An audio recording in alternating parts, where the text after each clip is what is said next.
Pai querido e amado, aqui está o pastor Sérgio. Nós te apresentamos, Senhor, o teu filho. E sabemos que ele é simplesmente um instrumento em tuas mãos. Então toca, Senhor, toca os lábios, unge as mãos, a visão, a audição. Senhor, que o teu filho lembre que ele está aqui para fazer a tua vontade, não a dele. E o que o Senhor direcionar, ele está aqui também pronto para obedecer. Muito obrigada, Deus, porque nós temos o privilégio de te ouvir através das pessoas que o Senhor usa. E obrigada porque o Senhor usa essas pessoas também, Pai. Em nome de Jesus, amém. Amém. Obrigado, Geni. Paz do Senhor, meus amados. Amém. Graças a Deus por mais um dia na casa do Senhor, reunidos em torno da mesa do Senhor, da Santa Ceia. Vira para quem está do seu lado aí, dá um sorriso e fala assim: que bom que você veio, que bom que você está aqui, né? Que bom estar aqui na presença do Senhor. Como escreveu o salmista, né? Mais vale um dia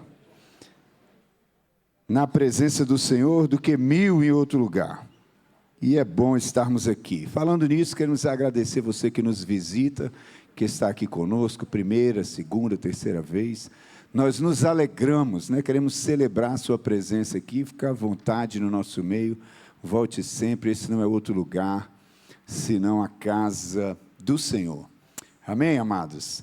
Amados, a nossa convivência vai ser no mesmo lugar da última vez, um lugar bem aprazível, asfalto até quase na porta aqui no córrego do Arrozal. Se organize para estar lá, foi lindo, foi muito bom a nossa última convivência, foi só glória. Se você não for, você só vai perder, porque quem foi muito abençoado. Eu vou estar lá de novo com a bênção do Senhor. Quero pedir a você que abra sua Bíblia na carta do apóstolo Paulo aos Efésios, capítulo 4. Carta do apóstolo Paulo aos Efésios, capítulo 4. Vamos ler apenas 3 versículos que guiarão a nossa meditação dessa noite. Efésios 4, versos 11, 12 e 13.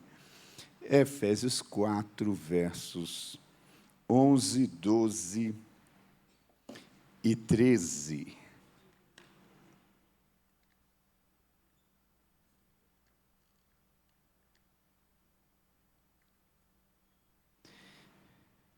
Diz assim a palavra do Senhor: e Ele mesmo deu uns para apóstolos, e outros para profetas, e outros para evangelistas, e outros para pastores e doutores, querendo o aperfeiçoamento dos santos para a obra do ministério, para a edificação do corpo de Cristo, até que todos cheguemos à unidade da fé e ao conhecimento do Filho de Deus, a varão perfeito, à medida da estatura completa de Cristo. O texto começa dizendo, e Ele mesmo, né? Talvez se você não tenha tanta intimidade com a Escritura, você não sabe de quem o texto está falando. Quando o texto fala aí, e Ele mesmo deu, ela está se referindo, se você ler o verso 10, aquele que desceu é também o mesmo que subiu acima de todos os céus para cumprir todas as coisas. Esse é Jesus Cristo. Então, Ele mesmo deu uns para apóstolos, e outros para profetas, e outros para evangelistas, e outros para pastores e doutores. E o que Ele queria com isso? O aperfeiçoamento dos santos para a obra do ministério, para a edificação do corpo de Cristo, até que todos cheguemos à unidade da fé e ao conhecimento do Filho de Deus, a varão perfeito, à medida da estatura completa de Cristo. Vamos orar? Obrigado, Senhor, pela Tua palavra, santa, viva e poderosa. Tua palavra que cura, que restaura, que edifica, que transforma. Obrigado pelo privilégio que nós temos de estar diante da Tua palavra. Mais uma vez, essa noite, nós queremos pedir que o Senhor ministre aos nossos corações a Tua palavra, nos revele a Tua vontade, o Teu querer, aquilo que o Senhor quer para nós, para a nossa vida, onde o Senhor quer nos corrigir, nos alinhar, nos ensinar, que a Tua palavra hoje se manifeste poderosa, trazendo cura, trazendo vida e transformação para as nossas vidas. Nós te pedimos no nome do Teu Filho Jesus. Amém. Diga amém. Amém. Amados, então o tema da mensagem de hoje, dentro do nosso tema anual, que é comunhão, é crescendo juntos em conhecimento e verdade. Crescendo juntos em conhecimento e verdade. E existe uma diferença grande entre o crescimento de um indivíduo e o crescimento de uma comunidade. Um crescimento individual e um crescimento coletivo. E o texto deixa bem claro aqui o que Deus quer, um crescimento coletivo, não é o crescimento de uma pessoa, A gente deu ênfase na leitura, até que todos, não alguns, não 50%, não 80% ou 90%, mas todos, e todos, são todos. Vivemos tempos individualistas, da valorização do eu. Meu desenvolvimento, minha fé, minha superação, meu milagre, minha experiência. Mas quando olhamos para a igreja, quando olhamos para a Bíblia, para a palavra do Senhor, para o Novo Testamento, nós vamos perceber algo poderoso. Deus não está formando apenas indivíduos maduros. Ele está formando um povo maduro. Ele está preparando sua noiva, sua igreja, adornando a sua noiva. E é exatamente isso que Paulo está falando aqui no capítulo 4 de Efésios. O objetivo não é que alguns cresçam, que alguns se destaquem. O objetivo é que todos cheguemos. E todos é você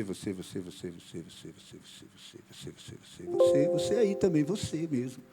Todos nós, não alguns. Às vezes nós ficamos na expectativa, Não, fulano vai crescer, fulano vai me abençoar. Mas e eu? E você? Deus quer que você cresça também. Deus quer que todos cheguemos a essa unidade da fé. Deus quer que todos cheguemos a essa medida da estatura completa de Cristo. E o texto vem falando sobre isso, amados? Quando a gente pensa na coletividade, isso muda tudo, não é mais sobre mim. Porque quando eu penso só sobre o meu crescimento, eu vou ver o que é vantajoso para mim. O que pode acontecer para o meu crescimento?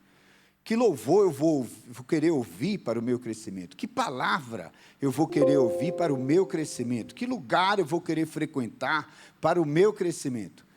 Mas quando a gente pensa num crescimento coletivo, e que Deus quer que todos cresçam, e Deus quer que eu seja também instrumento de crescimento, então o que eu posso fazer para a edificação do meu irmão? O que eu posso fazer para a edificação da comunidade, da igreja que eu faço parte? Então esse é o objetivo. E a partir do verso 11, do 12, a gente vai passear nesses 3 versículos, vendo o que Deus está fazendo, O que Deus está fazendo com a igreja. Qual é a estratégia divina para que todos nós cheguemos a essa unidade? E o texto começa com esse negócio, de que Ele mesmo concede. A origem do processo, tudo começa no próprio Deus. É uma iniciativa divina, não é uma iniciativa da diretoria da igreja, não é uma iniciativa do pastor presidente. É uma iniciativa divina, o crescimento da igreja, o desenvolvimento da igreja, como corpo de Cristo, começa no próprio Deus. É propósito, é ideia, é iniciativa do próprio Deus e não nossa, não sai da nossa cabeça. Ele mesmo deu, Ele concedeu uns para apóstolos, outros para profetas, outros para evangelismo. A iniciativa é de Cristo. A igreja não se organiza sozinha. A igreja não é uma instituição tão somente humana. A igreja não nasceu da ideia de um homem.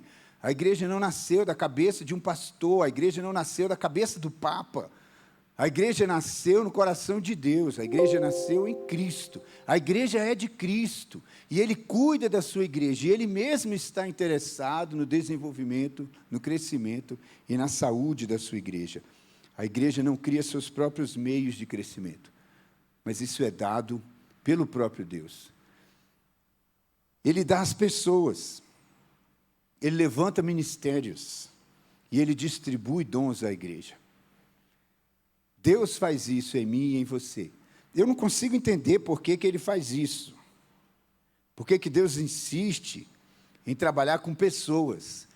Mas essa é a maneira que Deus resolveu trabalhar na terra. Tudo que Deus quer fazer na terra, Ele vai querer uma parceria com a humanidade. Ele vai querer a participação do homem. Deus chama o homem para o cumprimento do seu propósito, né? Eu acho desafiador, às vezes até engraçado, a conversa de Deus com Moisés, né? Já falei isso para vocês aqui. Deus se manifesta a Moisés e fala: Moisés, eu vi o clamor do meu povo, eu vi o sofrimento deles, eu ouvi o sofrimento deles, eu desci para libertar o meu povo, e agora você vai lá falar com o faraó, né? Deus se manifesta a Moisés e ele vem falando: eu vi, eu ouvi, eu desci, mas agora você vai lá, eu estou enviando você. Moisés faz toda aquela relutância: rapaz, eu vou com você, eu estarei com você, mas é você que vai lá tirar o meu povo, né? A mesma coisa com Josué, você que vai fazer esse povo entrar na terra. Era propósito divino, era Deus que queria fazer, mas Ele vai fazer usando um comedor de arroz e feijão, como você ou eu, apesar das nossas limitações, das nossas falhas, das nossas dificuldades, da nossa teimosia, da nossa rebeldia. Deus escolheu trabalhar com a gente. E é privilégio nosso. O que Deus quer fazer, Ele fará. Quem vai impedir o agir de Deus? Quem vai impedir que o seu propósito se cumpra? Ninguém vai. Privilégio meu ser parceiro de Deus. Se eu me recusar, se eu fugir, se eu pegar um barco para Tarsis, como fez Jonas, Deus pode levantar outro para fazer o que eu faria. Mas eu vou perder o privilégio de ser parceiro dele naquilo que ele está fazendo, porque a obra é de Deus, a igreja é de Deus. Isso é muito importante. Os dons ministeriais não são mérito humano. Não são títulos. Não são posições de destaque, que às vezes a gente vê brigas, discussões políticas, homéricas e até divisões na igreja, porque as pessoas querem disputar cargos importantes. E não é isso que Deus faz quando Ele dá à igreja pastores, apóstolos, mestres, doutores. Eles são presentes de Cristo à igreja. A primeira carta de Paulo aos Coríntios, no capítulo 12, do verso 5 ao 7, você vai ver a Escritura corroborando com isso. A diversidade de ministérios, a Bíblia vai dizer, mas é o mesmo Senhor. A manifestação do Espírito é dada para um fim proveitoso. É o mesmo Espírito que opera tudo em todos. Né? Daquele que tem uma posição de destaque ou daquele que não tem, quem dá o dom, quem opera no meio da igreja é o mesmo Espírito. Por isso a gente não deve ficar disputando, mas nos alegrarmos com os presentes que Deus me dá. Você é um presente que Deus me deu. Eu sou um presente que Deus deu a você. Deus nos deu uns aos outros no meio dessa comunidade e dotou a cada um de nós de dons e deu a cada um de nós ministérios para que nós, em parceria com Ele, para a glória dEle, para o cumprimento dos propósitos dEle, ministremos uns aos outros para o crescimento. Mas tudo isso começa em quem? Nele. Se Cristo é quem dá, a gente tem que valorizar essas pessoas que Ele nos dá. Se a gente realmente crê na palavra, que foi Cristo que nos deu essas pessoas, a gente tem que valorizar. A gente tem que entender a importância desses homens e dessas mulheres que Deus levanta. Eu não escolho se eu vou me submeter ou não. Eu não trato os dons com desprezo. Eu não vivo a fé isoladamente, porque eu sei que é Cristo que dá, é Cristo que chama. Em primeiro lugar, rejeitar o que Cristo deu é rejeitar o próprio cuidado de Cristo pela igreja, o próprio cuidado de Cristo com o corpo. Então eu tenho que pensar bem e avaliar e me lembrar do que esse texto diz. Ele mesmo deu. Né? O que Geni fez aqui agora, pedir para a Ione se levantar e mostrar, olha, essa aí é a líder do Ministério de Mulheres. Foi quem Deus deu para as mulheres dessa igreja, para estar mais perto das mulheres. A Ione é esse presente, valorize a Ione, ore por ela, ouça o que ela diz. Quando ela te chamar para um evento, venha para o evento, porque a Ione é um presente de Deus para a sua vida, é um presente de Deus para a igreja. Obrigado, Ione, por você existir. Agora, o que Deus quer com isso, né? É Cristo que dá. E o texto deixa claro o propósito. O que Ele queria com isso, né? A minha versão deixa isso claro. Tem versão que vai dizer para o aperfeiçoamento, mas a Almeida Revista e Corrigida vem querendo o aperfeiçoamento dos santos. Dá até para trocar a ordem. Você pode ler assim, querendo o aperfeiçoamento dos santos, para a obra do ministério e para a edificação do corpo de Cristo, Ele mesmo deu. Uns para apóstolos, outros para profetas, outros para evangelistas. O que Deus queria? O que Deus quer quando Ele dá líderes à igreja? Quando Ele dá dons, quando Ele dá ministério à igreja? Ele quer o aperfeiçoamento dos santos, esse processo de crescimento, que é o tema da mensagem, né? Crescer juntos em verdade, crescer juntos em conhecimento. Então, com vista ao aperfeiçoamento dos santos, é isso que Ele quer. Por que Deus dá líderes para a igreja? Não é para controlar, não é para dominar, não é para explorar. Era para o aperfeiçoamento dos santos. Então, a ideia dessa palavra aqui, do aperfeiçoamento dos santos, é ajustar, é equipar, é preparar, tornar apto. O papel da liderança, capacitar a igreja.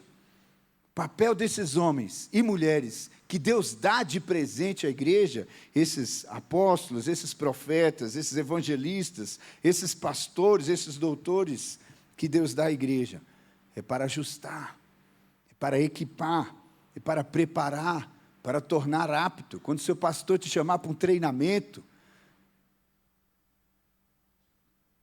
o que é que está acontecendo quando o teu pastor te chama para um treinamento? Quando o pastor, quando a liderança da igreja faz uma conferência e dá um tema para aquela conferência, o que é que a liderança da igreja quer com essa conferência? Quando faz um retiro, dá um tema para esse retiro, e como disse a Geni aqui, e vai buscar a Deus em oração, e prepara o material, e prepara os temas, e chama os pastores convidados, com subtemas, com coisas, prepara um material para você fazer. O que é que a liderança da igreja quer com isso? Fazer um fim de semana legal para você se distrair, visando o aperfeiçoamento dos santos. Quando um pastor, quando o pregador recebe o tema da mensagem, ele vai passar horas lá queimando pestana, olhando o texto, pesquisando aqui, consultando livros, olhando a Bíblia, textos paralelos, e ele sobe no púlpito para pregar. O que ele quer aqui? Fazer um show? Não. Aperfeiçoar, equipar, ensinar. A verdade é que nenhum de nós está pronto. Mesmo esses que Deus deu à igreja, estamos todos nós em crescimento, sendo aperfeiçoados juntos na comunidade dos santos, no corpo de Cristo, que a gente tem estudado exaustivamente. Cada membro, nós somos membros uns dos outros. E um não pode dizer que é mais importante que o outro. E um não pode dizer, eu não tenho necessidade de ti. Se eu me identificar, ou se você se identificar como um desses que a Bíblia cita aqui, apóstolo, profeta, evangelistas, pastores e doutores que Deus deu à igreja, você se identifica como um presente que Deus deu à igreja? Você se identifica como um desses que recebeu dons, que recebeu ministério para edificar o corpo de Cristo? A gente não pode se inchar e dizer que eu sou um membro mais importante, que eu fui dado à igreja, né? O pulmão dizer que é mais importante que o coração, ou a mão dizer que não precisa do pé. Mas servimos uns aos outros, e todos nós, de maneira distinta, ao caminharmos juntos e ao exercermos nossos ministérios, ao exercermos nossos dons, na comunidade dos santos nós edificamos uns aos outros. A igreja é um ambiente de formação contínua. Não é à toa que nós somos chamados de discípulos. Discípulos de Cristo. Cada um de nós somos discípulos de Jesus. O discípulo é aquele que está aprendendo. Basta o discípulo ser como seu mestre. Todos nós temos o mesmo alvo, nos tornarmos cada vez mais parecidos com o pastor Ageu. Não. É um alvo que merece, é um modelo a ser seguido. Mas o nosso alvo não é o pastor Ageu, nosso alvo é Cristo. Mesmo quando eu imito o pastor Ageu naquilo que é bom, naquilo que é digno de ser imitado, eu o estou imitando porque ele imita Cristo. Como disse o apóstolo Paulo, sede como eu sou de Cristo. Então, mesmo quando nós imitamos uns aos outros em algumas coisas que é importante, nós imitamos no outro aquilo que nós vimos nele que vem de Cristo, que é a manifestação do caráter de Cristo na vida do nosso irmão. Então, observe algo poderoso nesse texto aqui, amados. Os líderes não fazem tudo. Eles têm um papel importante. Eles capacitam os santos, mas o ministério não é concentrado. Ele é distribuído. A igreja não é feita por um grupo seleto, o clero e os demais. A igreja somos todos. A igreja é o corpo. Não tem essa classe especial da igreja, do corpo de Cristo, cuja oração chega no céu primeiro. Ah, pastor, mas é claro que você tem uma unção diferenciada. Você é pastor, a minha unção só é diferenciada por causa da função que eu exerço no corpo de Cristo. Mas como discípulo de Cristo, filho de Deus, o mesmo poder que o Espírito Santo derrama sobre a minha vida para curar um enfermo, para libertar um cativo, para ressuscitar um morto, para expulsar um demônio, o mesmo poder que está sobre mim, está sobre você. Eu sou tão discípulo de Cristo quanto você. E nós não estamos disputando uma posição melhor no corpo de Cristo uns com os outros. Ainda que isso aconteça na igreja. Mas a gente precisa falar sobre isso. Aconteceu na igreja do pastor Jesus, irmão. Não aconteceu na igreja do pastor Jesus?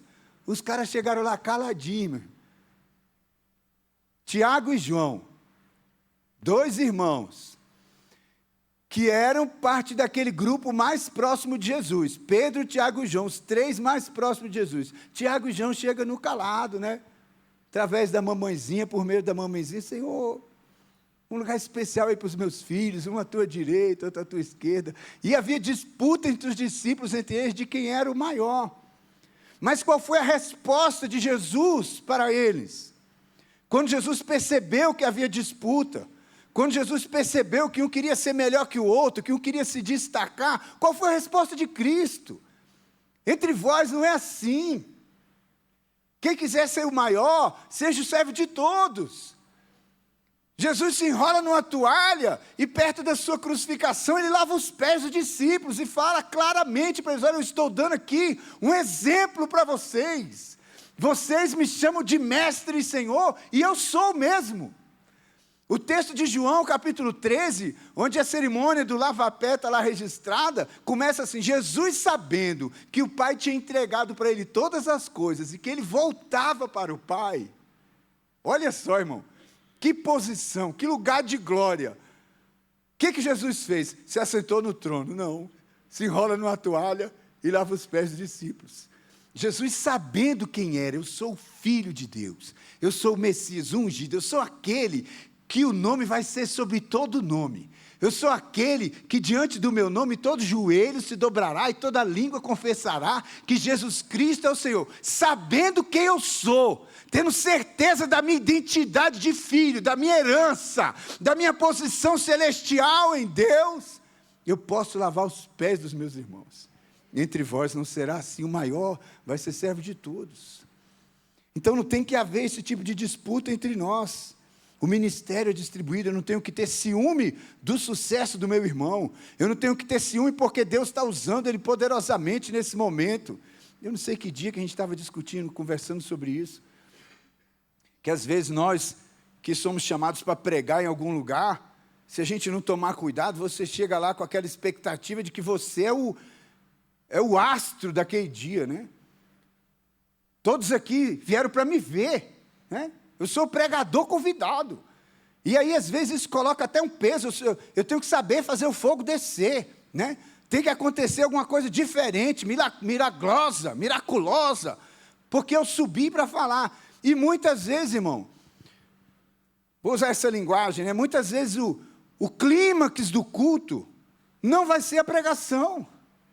Deus vai usar o testemunho, às vezes, do irmão que veio aqui com toda simplicidade contar o que aconteceu na vida dele, e o clímax do culto, a glória, a manifestação da glória de Deus vai ser quando aquele irmão vier testemunhar, e não quando eu, teólogo, conhecedor, escritor, que me dediquei a semana inteira para trazer a palavra, agora... Eu tenho dificuldade quando falo assim, agora vai ser a parte mais importante do culto. Por quê? Só porque eu quero. A parte mais importante do culto vai ser a parte que Deus escolher que seja mais importante. Às vezes Ele vai usar uma canção, às vezes Ele vai usar um testemunho, Ele vai usar uma criança, como a gente já viu aqui, uma criança pediu oportunidade para cantar, com a ajuda da professora da escola dominical, que ajudou a cantar aqui, mas a glória de Deus se manifestou com graça no meio da igreja, não foi quando o pastor pregou, foi quando a criança cantou. Então não há por que a gente disputar, nós temos que nos alegrar, quando a glória de Deus se manifesta através da vida do meu irmão. Quando Ele me usar, que bênção, que privilégio, mas quando Ele usar a Tauana, que bênção, que alegria, eu vou me alegrar com a Tauana, porque Deus usou a vida dela, e não disputar, e não ficar com ciúme, não causar divisão, nem contenda no corpo. 2 Timóteo capítulo 3, você lê depois, versos 16 e 17, para que o homem de Deus seja perfeito e perfeitamente habilitado. Deus tem um propósito na minha vida e na sua. Crescimento. E crescimento, desenvolvimento espiritual, irmão, para deixar bem claro aqui, é semelhança com Cristo. Crescimento e desenvolvimento espiritual não é um monte de informação na cabeça, um monte de diploma na gaveta, não é nada disso. É semelhante a Cristo. O cristão, quanto mais maduro ele é, quanto mais desenvolvido ele é, mais semelhante a Cristo ele é. E quanto mais infantil, quanto mais imaturo é o cristão, menos semelhante a Cristo ele é. E a briga, é a bronca do apóstolo Paulo com os coríntios, né? Eu queria chamar vocês de espirituais, de maduros, de desenvolvidos, mas eu não posso, porque vocês são carnais.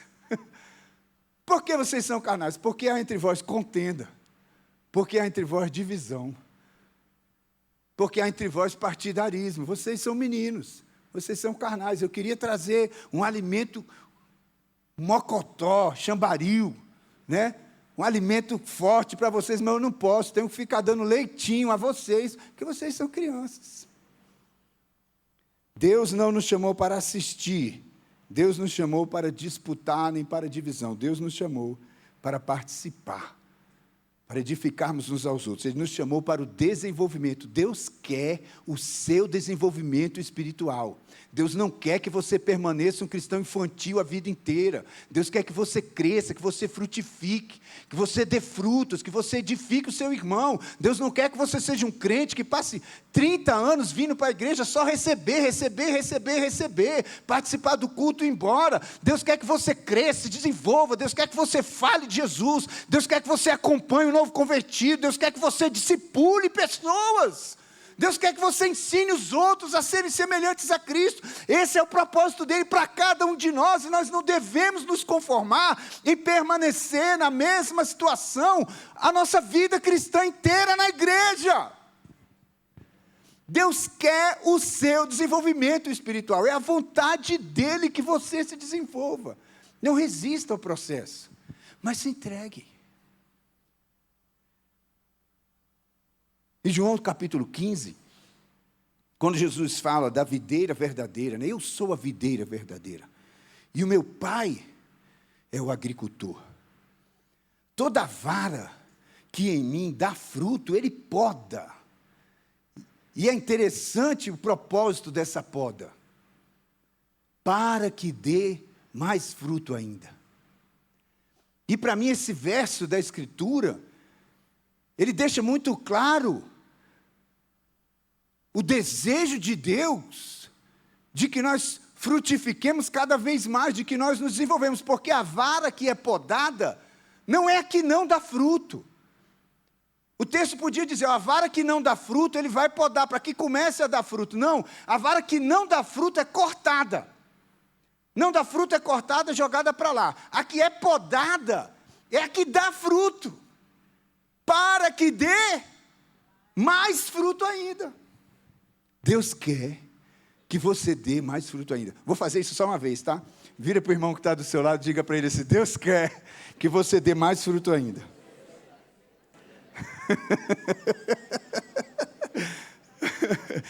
Amados, não existe maturidade fora do corpo.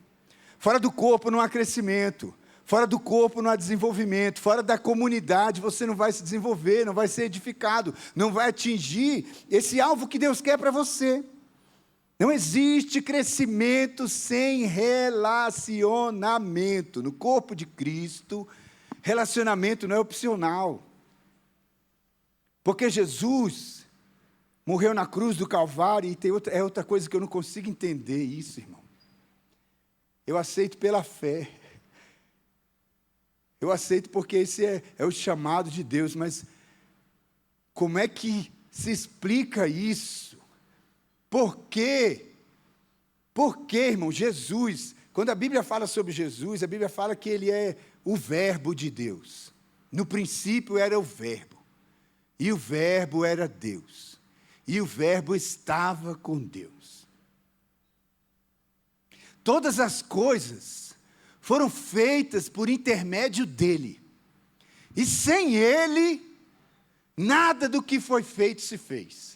Paulo aos Colossenses vai dizer que Cristo é a plenitude, que todas as coisas convergem nele e só encontram o propósito nele, que ele é a imagem perfeita de Deus, a manifestação da glória de Deus perfeita é Jesus.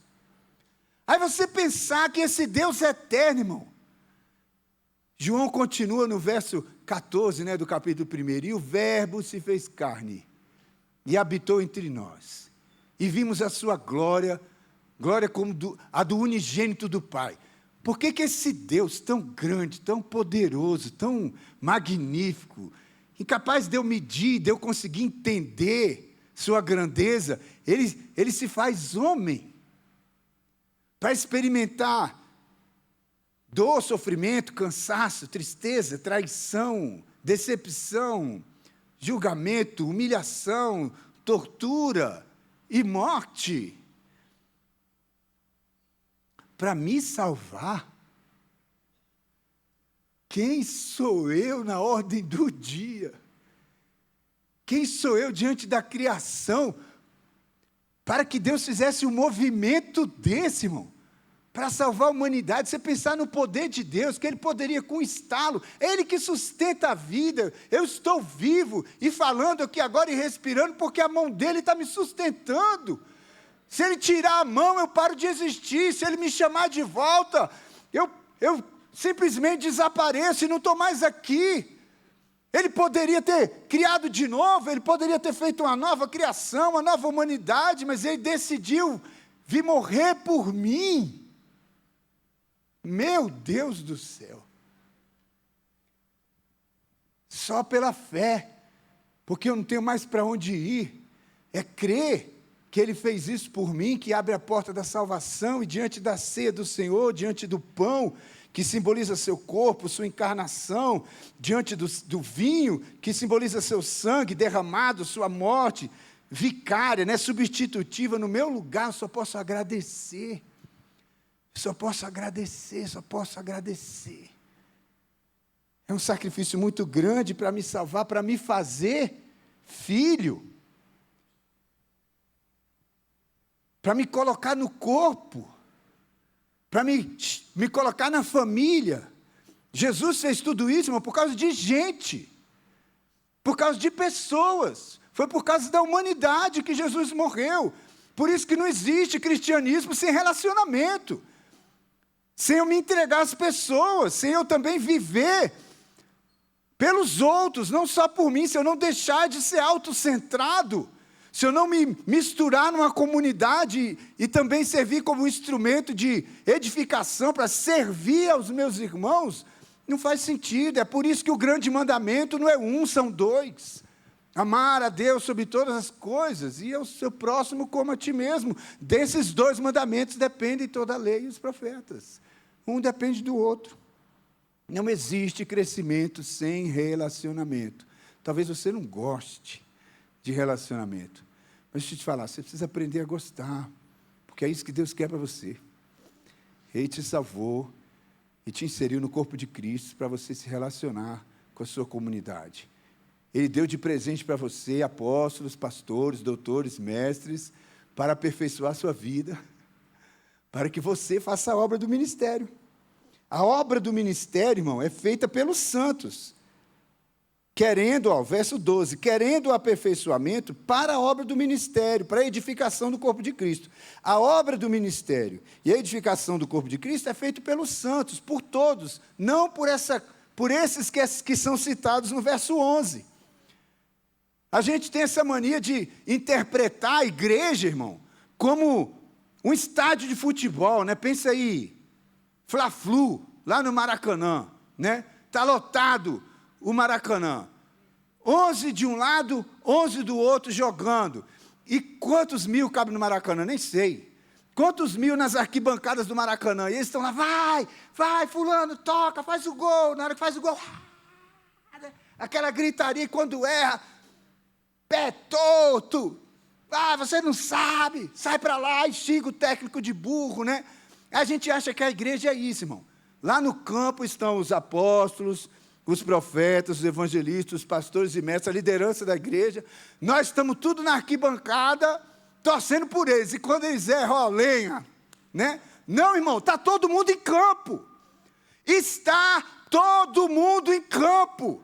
Todos nós, você tem a sua posição em campo, você tem a sua posição no time, o técnico conta com você, com o seu talento, com o seu lugar, e a sua ausência faz falta. Ponto 3, até que todos cheguem. Esse é o objetivo. Aqui está o coração dessa mensagem, o coração desses 3 versos. A palavra-chave, todos, não alguns, não os mais maduros, não aqueles que não pecam, esses não existem mesmo, então você não precisa se preocupar. Não os líderes, todos. Isso revela algo muito profundo. O crescimento cristão é coletivo, a maturidade é comunitária. Não dá para eu sair correndo na frente, querendo ser o cristão mais maduro da igreja e deixar meus irmãos para trás. A maturidade está em ficar e servir. A maturidade não é correr na frente, chegar primeiro. É quantos eu levo comigo.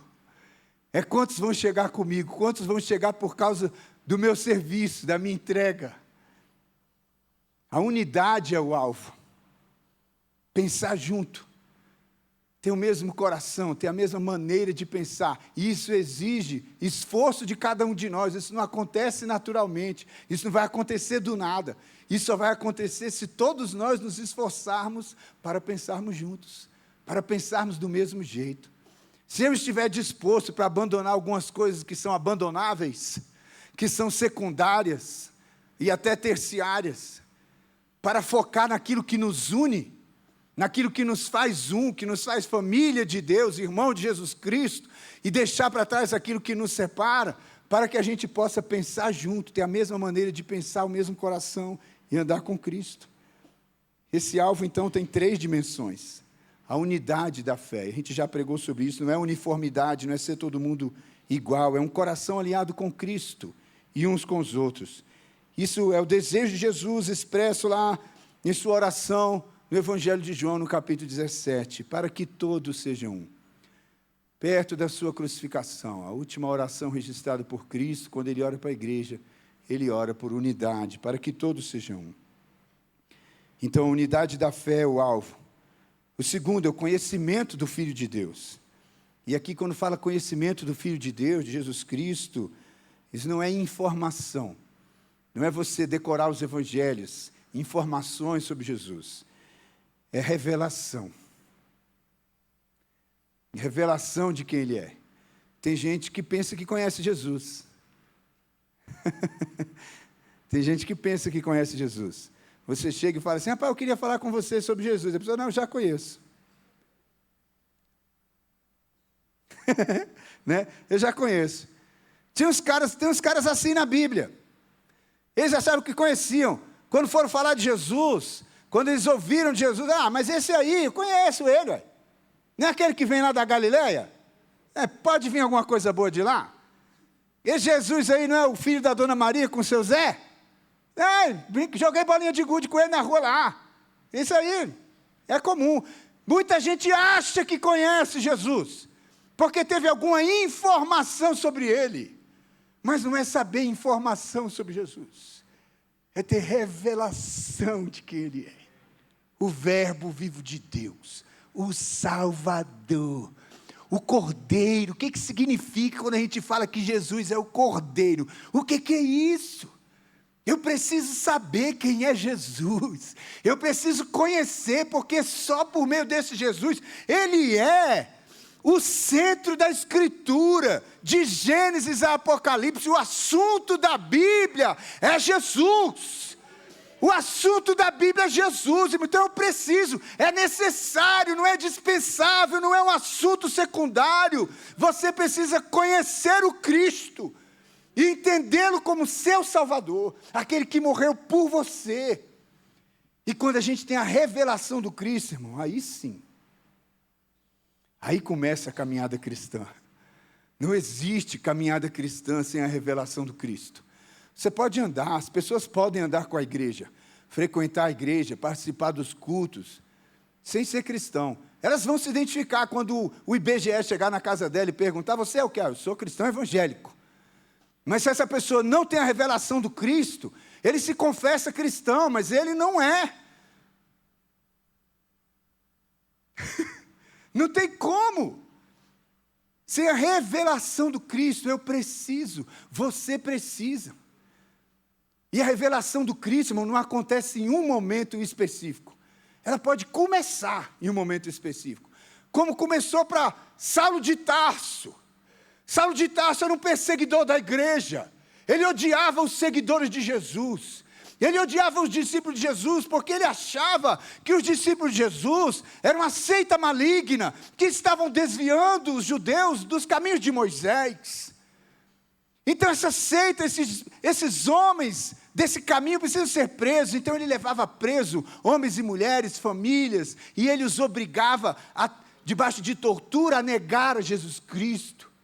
E numa dessas missões de perseguição, que está relatada no capítulo 9 de Atos, Saulo indo para Damasco, com autorização dos principais dos sacerdotes, para perseguir, para trazer presos os cristãos que estavam em Damasco, Jesus achou Saulo.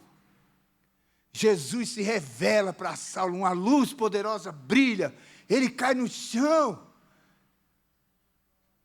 E a pergunta dele já deixa claro que houve uma revelação. Ele pergunta, quem és tu, Senhor? Quem és tu, Senhor? E aí Jesus fala, eu sou Jesus, a quem tu persegues.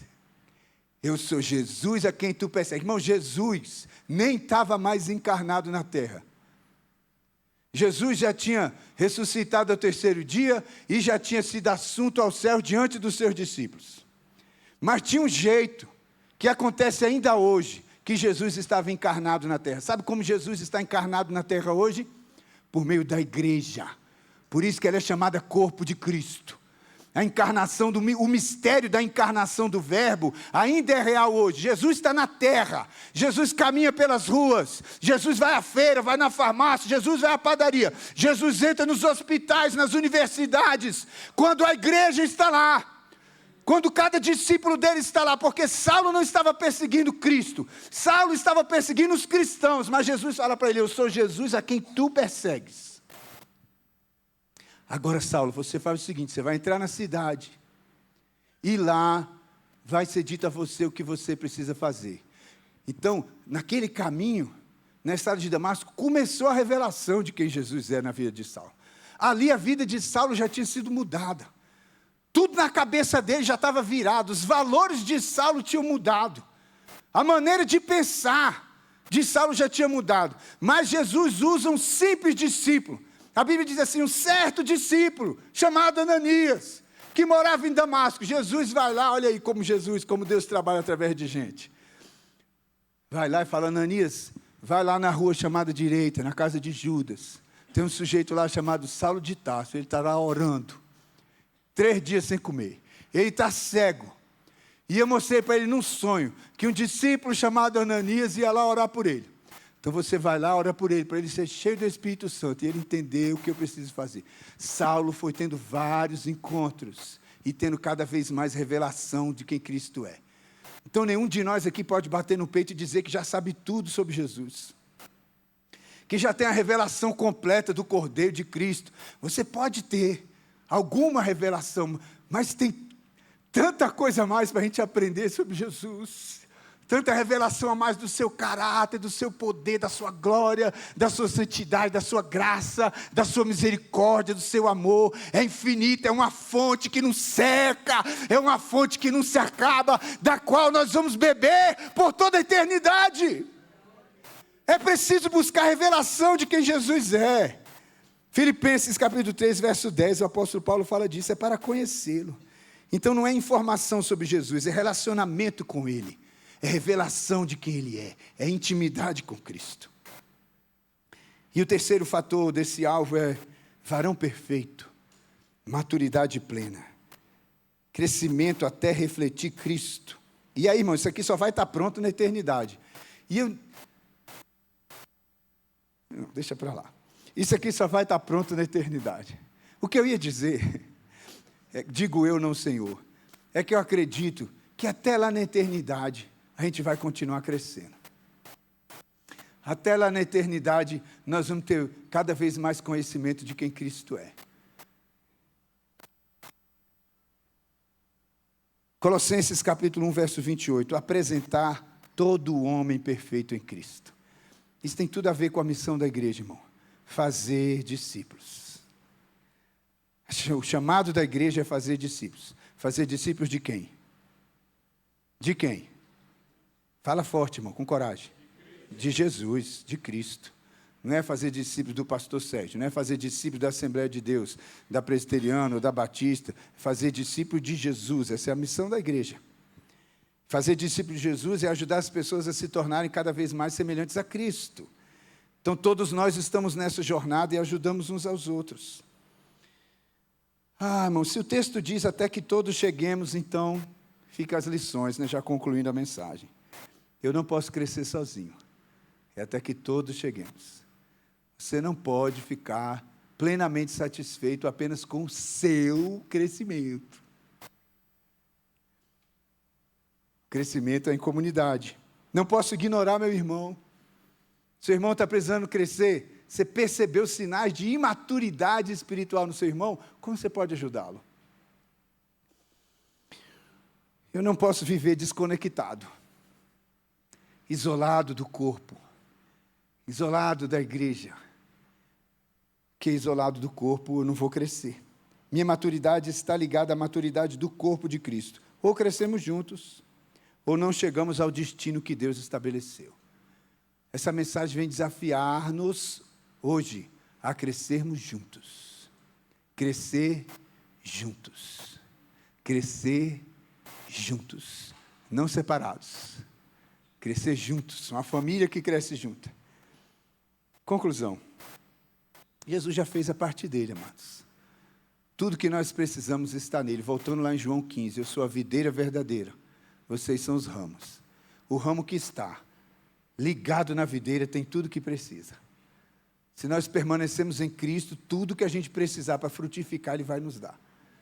E o próprio Deus vai vir podar e me aperfeiçoar para que eu dê mais fruto ainda. Ele deu dons, Ele estabeleceu o processo, Ele definiu o objetivo. A pergunta agora é, eu estou crescendo?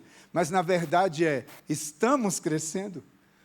A pergunta é, nós estamos crescendo? Você que frequenta essa igreja, você que é daqui, né? Pastor Ageu falou, você que é membro da igreja e ainda não deu seu nome lá para constar no hall de membros, procura a Luciana, né? Então você que se entende como membro dessa igreja, que está aqui com essa comunidade, que compartilha os cultos, as orações, da dor do seu irmão, nós que estamos juntos aqui, fazendo uma autoanálise, nós estamos crescendo como igreja.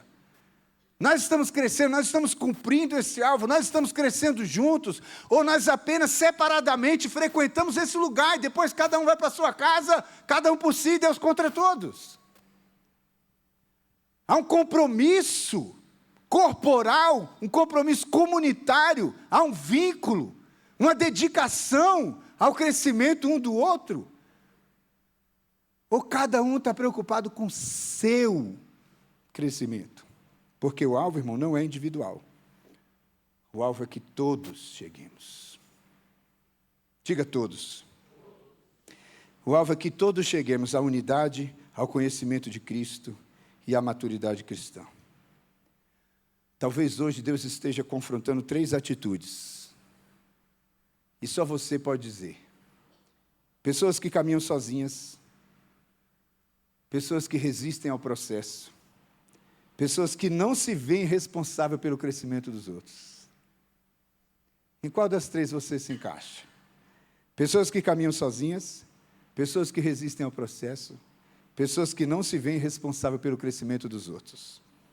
Hoje o Espírito Santo nos chama a voltar para a comunhão, a valorizar o corpo e a crescermos juntos. Quem tem ouvidos, ouça. Que o Espírito diz às igrejas. Porque o destino que Deus preparou não é para alguns, é para todos. Vamos ficar de pé.